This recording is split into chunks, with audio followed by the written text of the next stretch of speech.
दृष्टी होती, संतांना पुढचं दिसत होतं. आज बालदास महाराज सुद्धा अनेकांनी पाहिलेलं आहे.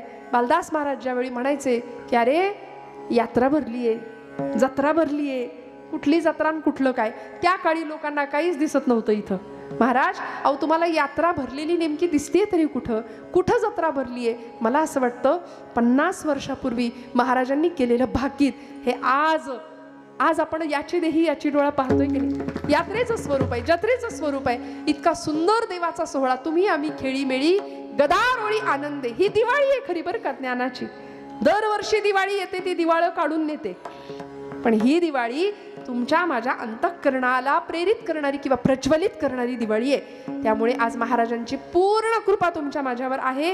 हे ठाम धरून चालायचं, हे डोळे झाकून या मार्गावरनं चाललो की आम्ही आमच्या गंतव्यापर्यंत पोहोचणार आहे. महाराज म्हणाले माझी उपासना देवा अशी आहे, माझी भक्ती अशी आहे, मी भावपूर्णतेने तुझ्या पायाशी आलो ना, आता माझ्या भावा अंतराय नको देवा. मला कुठल्याही पद्धतीचं अंतर तुझ्यात आणि माझ्यात राहता कामा नये, असं मला तुझ्या चरणाजवळ ठेव. आपणही महाराजांना हीच प्रार्थना करायची आहे. महाराज आज 50व्या वर्षी आम्ही तुमच्या चरणी आलोत ना, आता तुम्ही आम्हाला दूर नाही करायचं, आम्हाला तुमच्या चरणाजवळ ठेवून घेण्याची जबाबदारी तुमची आहे.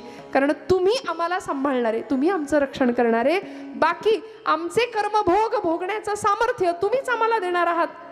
म्हणून महाराज म्हणतात भोगाची तक्रार नाही, प्रारब्ध भोग भोगून संपतील, पण मात्र तुझं नाम माझ्या मुखात राहू देत. अभंगाचं दुसरं चरण.